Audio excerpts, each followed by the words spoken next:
saudade aumenta, então o corpo treme, a garganta trava, porque o que Deus tem que falar é coisa linda, coisa grandiosa. E eu dizia para alguns irmãos domingo, a igreja está de pé. Aleluia. Nós estamos de pé. Glória a Deus. Quando o inimigo se levanta, a igreja começa a orar, aí Deus age. Aleluia. Louvado seja o nome do Senhor. Glória a Deus. Quero agradecer a Deus pelas pessoas que têm trazido a sua oferta de gratidão. Que o Espírito Santo do Senhor possa tocar naquelas pessoas que ainda falta trazer. Depois que a gente fazer o balanço, nós vamos trazer o relatório de tudo que foi arrecadado e quantas feiras deu para dividir. Amados, primeiro nós vamos ler em Lucas 24, sentado mesmo como estamos, só com bastante reverência para falar do Senhor. 24, 49, que é o texto.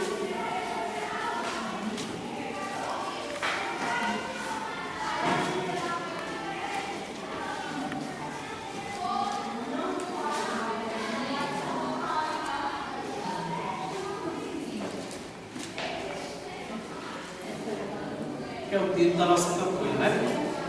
Então, Lucas 24, 49 diz assim: E eis que sobre vós envio a promessa de meu Pai. Ficai, porém, na cidade de Jerusalém, até que do alto sejais revestidos de poder. Louvado seja o nome do Senhor. Não é para correr, não. É para ficar até ser revestido do poder e transbordar para outras pessoas. Agora vamos para a meditação desta noite, que eu trago para a igreja. 1 Crônicas, capítulo 17.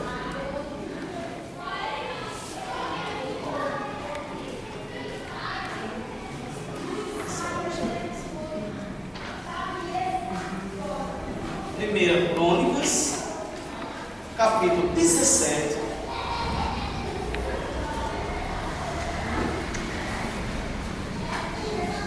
Eu vou ler o 4. É bem conhecido dos irmãos.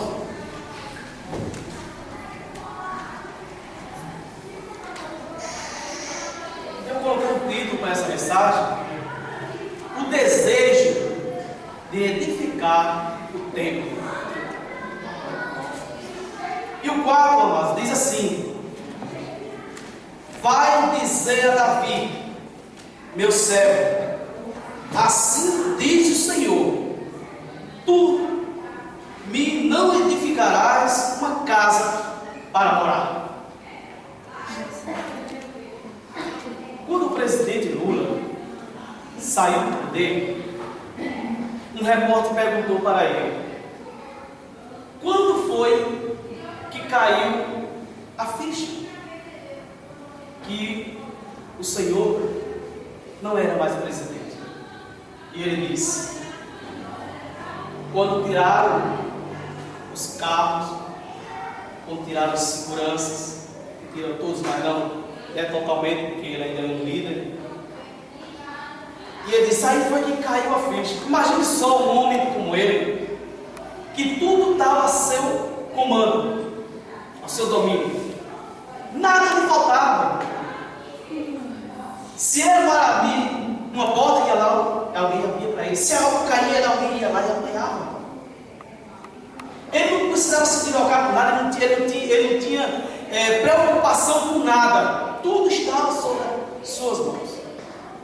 E um certo dia, o rei Davi, ele estava com paz e já estava morando numa grande casa. E ele, quando estava sentado, ele olhou para dentro daquela fortaleza, daquele lugar em que todas as pessoas estavam para servir a ele. Nada lhe Quando ele se levantasse, alguém já se aproximava e dizia: o rei quer alguma coisa? O rei está precisando de se alimentar? O rei está precisando de dar um passeio? A gente vai preparar os cavalos para que o rei possa sair. O rei está precisando de vestes? Nós vamos apontar vestes para o rei poder passear daquele todo clamor que um rei tem. Isso é todo esse conforto dele, claro, enche o ego. Mas uma vez ele estava sentado e olhou para o templo, que era onde estava a arca do Senhor, e brotou um desejo de dentro do seu coração. Imagino ele olhando para ali e olhar tudo para aquele seu clamor, e ele pensar: a arca do Senhor, o que é mais importante do que tudo isso que eu tenho, não tem aonde morar. Porque nós sabemos que a casa, a arca do Senhor vivia saindo de lugar em lugar, não tinha moradia fixa, e ele sentiu um desejo profundo de fazer isso para o Senhor e de dar o melhor para Deus. Então o profeta Natan entra na sua casa e ele fala o seu sonho.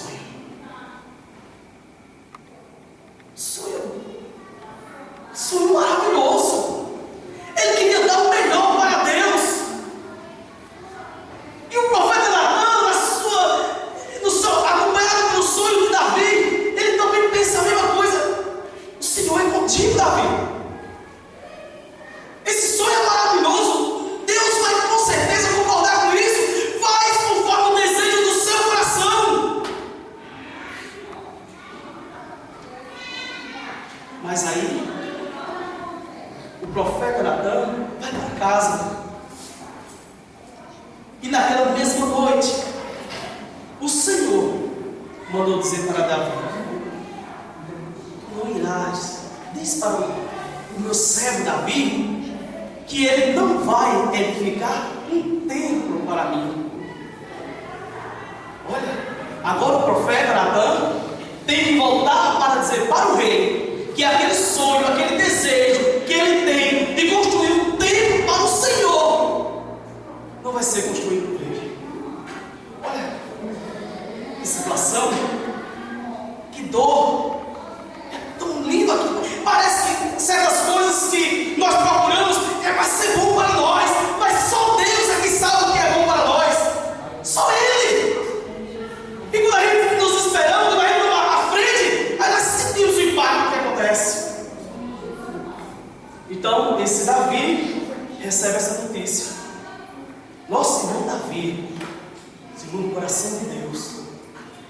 E quando Natan fala para ele, eu fico imaginando, irmão, eu fiquei meditando, eu digo: meu Deus, o que será que Davi tem pensado na hora? E sabe se Davi começou a pensar: desde a minha mocidade eu tenho servido ao Senhor.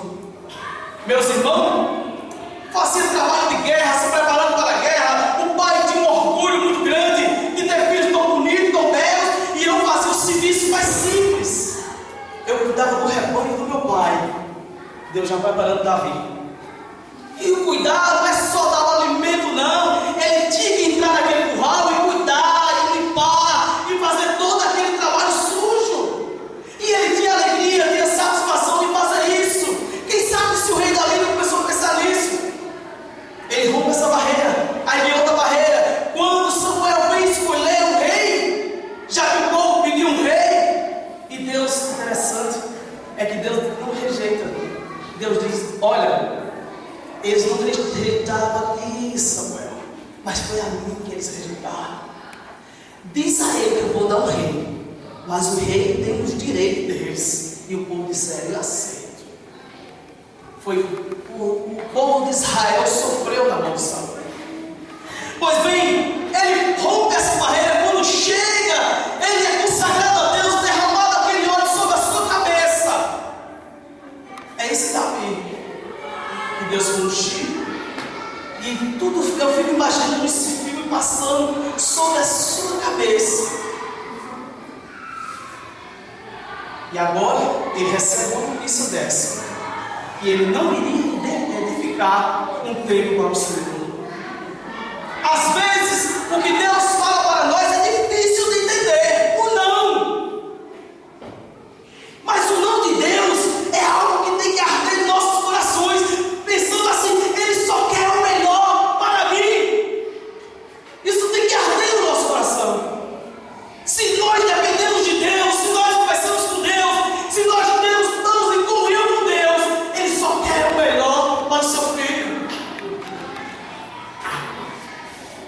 Davi, tu não irás edificar um templo para o Senhor.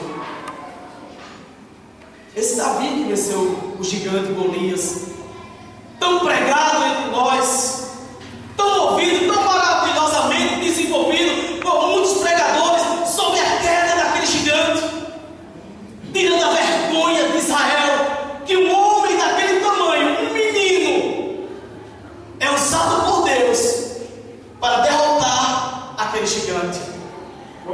Fica passando na mente de Davi. Davi fica pensando nesse todo o trabalho dele. Honrou ao rei até o fim. Honrou a Saul, a ponto de ficar irado, com raiva, que o homem que tirou a vida daquele homem que odiava Davi. Mas ele se manteve na posição. E agora ele recebe uma notícia, uma das mais difíceis da sua vida, que é oferecer o melhor para Deus.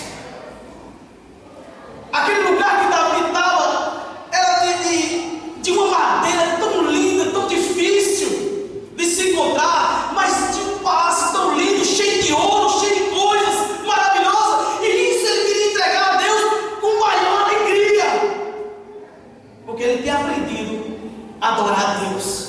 E nós vimos quando domingo aquele irmão falou no Salmo 51 que Deus clamava, que Davi clamava a Deus: não tira de mim a alegria do teu Santo Espírito, não tira de mim. É triste quando a gente não sente desejo, não sente alegria de louvar a Deus, de adorar a Deus. É triste, mas a gente tem que se apossar do que Deus tem para nós. Pois bem, aí Natan diz que Deus disse para ele que nunca pediu a ninguém para construir um templo, mas entendeu que Davi tinha aquele sonho de fazer um templo para ele, mas que não ia dar a ele, mas faz uma promessa linda, maravilhosa, que conforta o coração de Davi. É que ele dá a promessa que um dos seus filhos iria erguer o templo do Senhor. Louvado seja o nome do Senhor. Essa alegria de construir o templo, Deus não ia dar para ele, mas fez a promessa, irmão, de dar a um dos seus filhos. Davi agora começa a se preparar, a juntar o que é que o seu filho ia precisar para construir o templo. Não é fácil não. É por isso que a gente vê a luta. A gente procura se erguer, a gente procura estar na posição, a gente procura estar adorando, e sempre vem aquele querendo destruir a nossa adoração. É sempre assim. Agora é para a gente correr, é para a gente temer? Não! É para a gente continuar enfrentando de cabeça erguida. É difícil? É, mas não é impossível não. Louvado seja o nome do Senhor. E agora Salomão, um dos homens mais inteligentes da Bíblia, tem a oportunidade de oferecer a Deus aquilo que o desejo do seu pai queria. E ele faz. Eita Deus, não. Leva 20 anos para construir um templo. Já imaginou?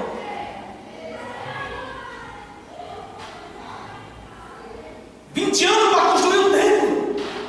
Quanto tempo levou? Ele se dedicou. Ele fez algo extraordinário que não chega nem a nós imaginar. Aquilo que ele envolveu, aquilo que ele pediu a Deus, aquilo que ele ganhou de presente, e por toda a sua vida, tudo isso que eu tenho será investido para o Senhor, será entregue para o Senhor. E Deus acolhe. Hoje Ele acolhe a nossa oração. Hoje Ele acolhe a nossa intercessão. Hoje Ele acolhe a nossa consagração. Agora Ele está recebendo toda a nossa adoração, que se passa agora 6 vezes que a gente está se empenhando nesta promessa. E já tem alguns frutos sendo colhidos quando a gente ouve isso. E cremos que alguém irá te conseguir, mas cremos também que alguns também não vão conseguir. Mas está no querer de Deus.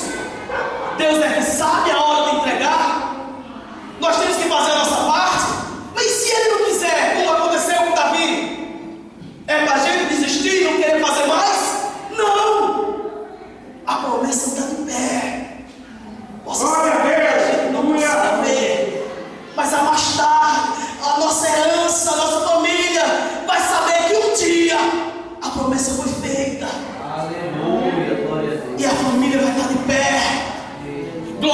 glorificando a Deus, porque alguém um dia intercedeu, orou, buscou, e a história vai ficar viva.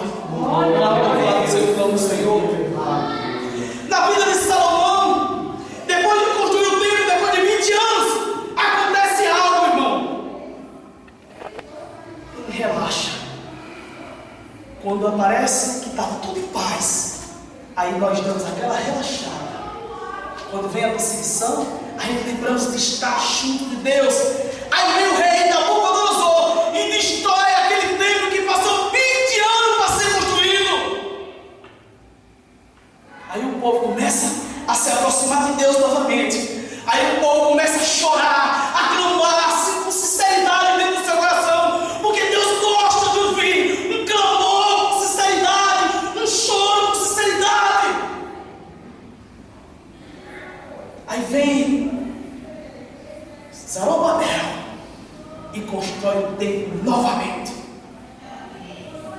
E foi uma bênção, o povo se alegrou, o povo se aproximou novamente, o povo começou a adorar, a buscar a presença de Deus, e Deus fez maravilhas. Aí o povo relaxa novamente. Isso acontece, está tão presente em nossas vidas. Aí o templo é destruído outra vez.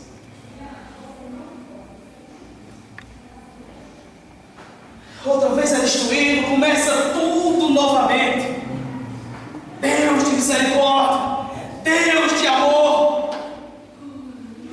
Pela terceira vez o templo será construído.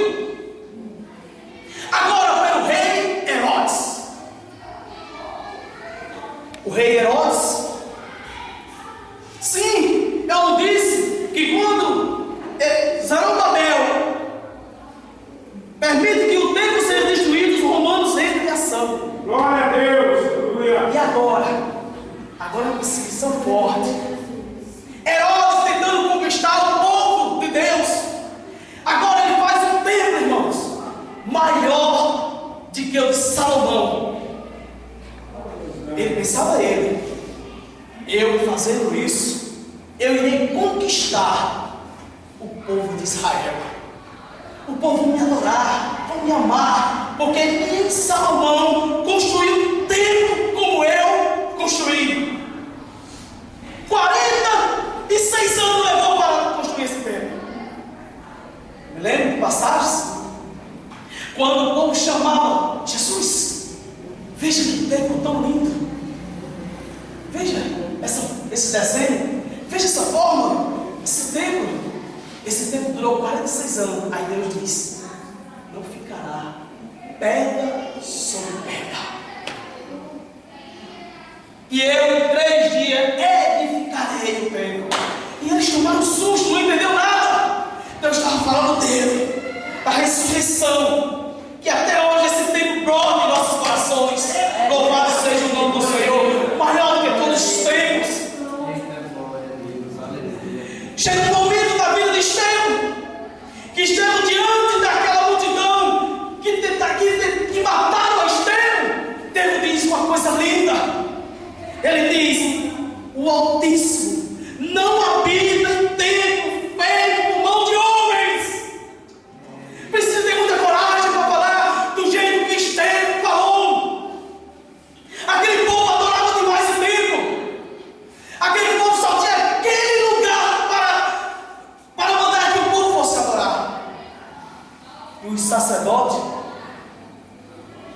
onde eu aprendi no estudo, que aqueles deuses podem entrar no templo e saem derrubando tudo ali, e eu não sabia, é que ali os sacerdotes, eles controlavam aquela venda ali. Eu fiquei, meu Deus, porque eu somente Deus derrubando ali, abrindo o espírito, mas é bom quando a gente está estudando a Bíblia. Por quê? Porque o Deus diz, uma comparação que eu vou fazer: se alguém morasse em Recife e agora precisasse trazer um animal para Campina Grande, ele ia chegar muito maltratado, Deus, nós sabemos que Deus dizia que para trazer um animal para Ele, tinha que trazer perfeito, tinha que trazer o melhor para Ele, tinha que haver uma separação. O animal chegando machucado, não podia ser oferecido a Deus. Aí o sacerdote, ambicioso, dizia que tinha que comprar um animal lá, e a eles, trazer o monopólio para eles. E aí, se o animal ele valesse R$1.000, ele passava a valer R$2.000. Exploração. É por isso que quando Deus entrou ali, Deus saiu derrubando tudo e disse que a casa dele seria casa de oração.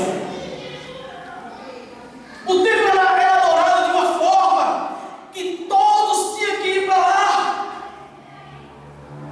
Nós sabemos que há uma adoração em Israel, que todo muçulmano, uma vez por ano, tem que ir lá para adorar. Tem que fazer um sacrifício, tem que romper barreira. A vida do crente é assim, tem que romper as barreiras. Algumas barreiras são nós mesmos que criamos e colocamos dificuldade. E antes de sair, nós vamos pegar. Aí nós pensamos na chuva. Sempre hoje vai ser uma boa desculpa por causa da chuva. E eu disse a graça. Podem ter 10 pessoas, mas eu quero pegar como se estivesse cheia, alegre, feliz, por a oportunidade de Deus nos dar de ir para a casa do Senhor, com alegria, com satisfação. Não importa a quantidade, não. Que pena que Saul entendeu isso. Saul se preocupou com quantidade e ele perdeu a oportunidade de o reino dele prosseguir para cima, quando ele fez o holocausto. Aí em 1 Coríntios diz uma coisa linda, maravilhosa. Depois que esses 3 templos do Senhor foram construídos e os inimigos vêm e destruíram, aí em 1 Coríntios 3,16 diz uma coisa linda. Louvado seja o nome de Deus. Abra, vocês sintam o que eu vou dizer agora, em nome de Jesus. Glória a Deus. Aleluia. Glória a Jesus. 1 Coríntios 3,16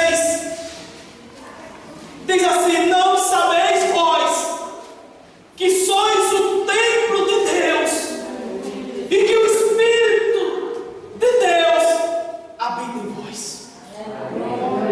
Glória a Deus. Seja o nome do Senhor. Não tem esse negócio de templo pequeno, não tem esse negócio de igreja grande, de igreja pequena, de 50, 100 mil membros, não.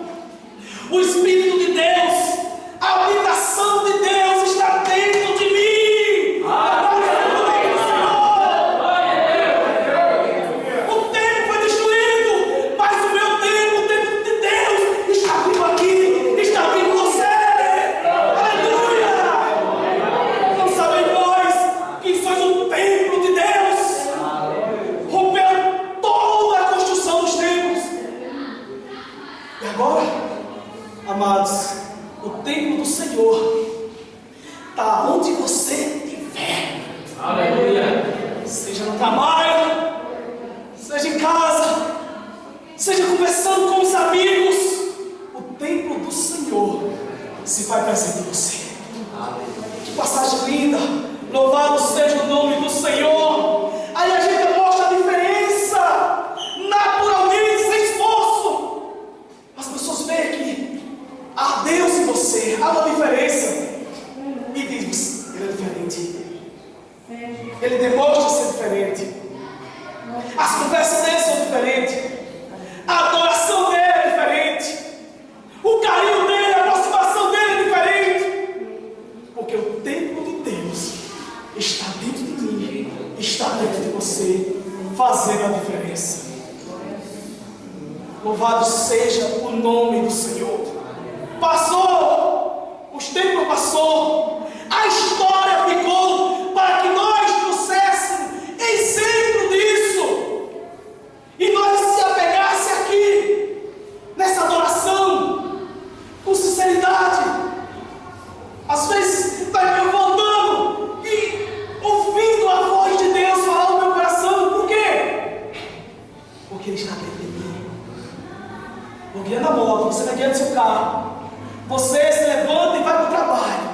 louvando a Deus, adorando a Deus, e não tem ninguém que impeça isso, porque está enraizado dentro do seu coração. Eita glória, aleluia. Ele tenta, ele machuca, ele tenta deixar a gente oprimido, triste, para que a gente não possa adorar, para que a gente não possa mais falar.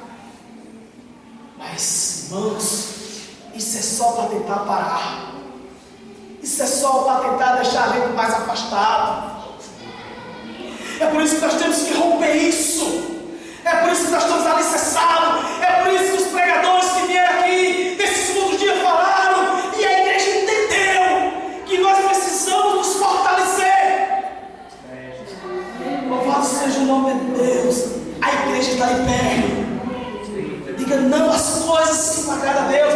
Diga sim, como fez o irmão Nilo. Diga sim, sim, sim. Enraize isso dentro do seu coração, dizendo sim para as coisas de Deus. Louvado seja o nome do Senhor. Aleluia, glória, glória a Deus. Essa oportunidade não foi dada a ele. Foi dada a outras pessoas e as pessoas não entenderam. Hoje é dado para a igreja. Hoje é dado para nós essa adoração. Só basta nós querermos. Ele não tem força sobre nós. Ele não tem força não. Porque quem está com nós é maior do que todas as coisas. É maior do que todas as lutas. É por isso que nós temos que estar alegres na presença do Senhor. Estamos de pé. A igreja está de pé. A igreja está viva. A igreja está firme. A promessa vai se cumprir. Um dia ele vai falar: vem buscar essa igreja. Vem me pedir do meu Pai. E sabe o que nós vamos ouvir? É por isso que a promessa tem que estar acesa nos nossos corações. E naquele grande dia vai ser um banquete. E a Bíblia diz em Apocalipse que toda lágrima será enxuta.